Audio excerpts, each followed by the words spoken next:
नमस्कार।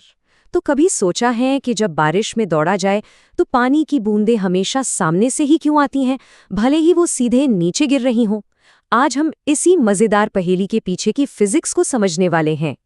ये एक ऐसी चीज है जो हम सब ने कभी न कभी तो महसूस की ही है। क्या ये सिर्फ एक एहसास है या इसके पीछे कोई असली साइंस काम कर रहा है? चलिए आज इस रहस्य से पर्दा उठाते हैं।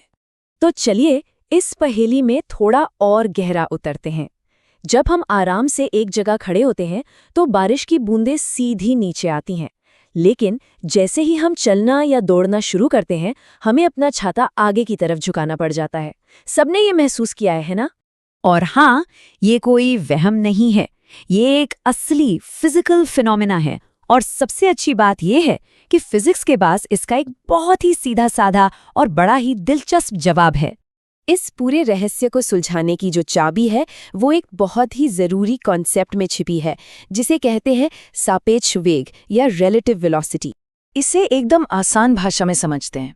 किसी भी चीज़ की रफ्तार इस बात पर निर्भर करती है कि उसे देखा कहाँ से जा रहा है।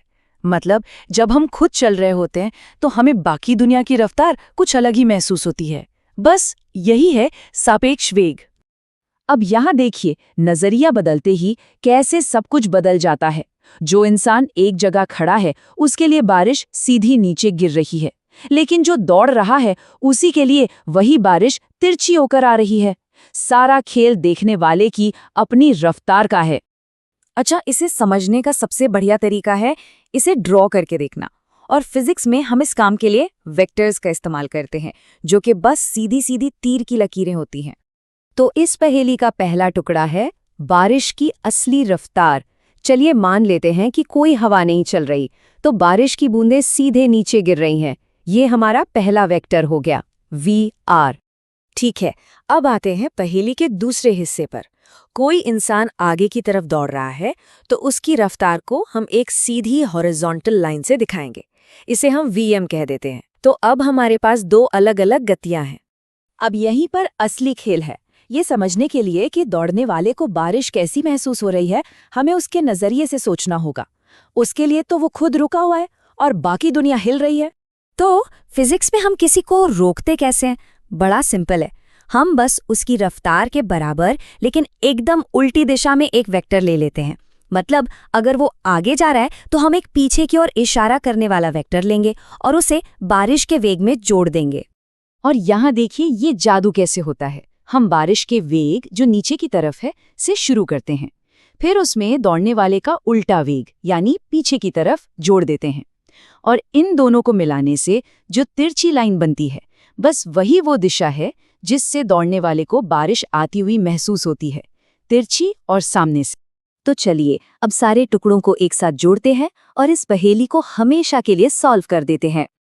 ये जो पूरी कहानी हमने अभी देखी वो इस छोटे से वेक्टर इक्वेशन में छिपी है। बारिश का सापेक्ष वेग यानी VRM, बारिश के असली वेग VR और दौड़ने वाले के वेग VM का वेक्टर सब्सट्रैक्शन है। ये वही तस्वीर है जो हमने अभी अभी बनाई, बस उसे मैथ्स की भाषा में लिख दिया है। और बस यही है हमारे सवाल का जवाब।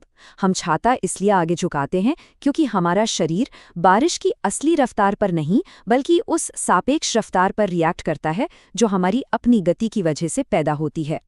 चलिए इसे कुछ असली नंबरों के साथ देखते हैं। मान लीजिए बारिश 10 मीटर प्रति सेकंड की रफ्तार से नीचे आ रही है और कोई 5 मीटर प्रति सेकंड से दौड़ रहा है, तो उसे बारिश लगभग 26.5 डिग्री के एंगल पर सामने से आती हुई महसूस होगी। ये कोई जादू नहीं, ये प्योर फिजिक्स है। तो देखा, ये सिर्फ कोई किताबी फिजिक्स नहीं है, ये एक ऐसा टूल है जिससे हम अपने आसपास की दुनिया को एक बिल्कुल नए नजरिए से देख सकते हैं। तो जो खास बातें याद रखनी है वो ये है, हमारी अपनी रफ्तार ये बदल देती है कि हमें दूसरी चीजों की रफ्तार कैसी दिखेगी। इस कॉन्सेप्ट को सापेक्ष वेग कहते हैं और इसे वेक्टर्स की मदद से बहुत आसानी से समझा जा सकता है। ये सिर्फ एक थ्योरी नहीं बल्कि हमारी रोज की जिंदगी का हिस्सा है।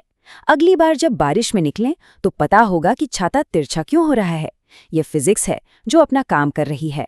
और अब जब ये कमाल की फिजिक्स समझ आ गई है तो एक सवाल बनता है, बारिश में कम से कम भीगने के लिए क्या बेहतर है, धीरे चलना या तेज दौड़ना?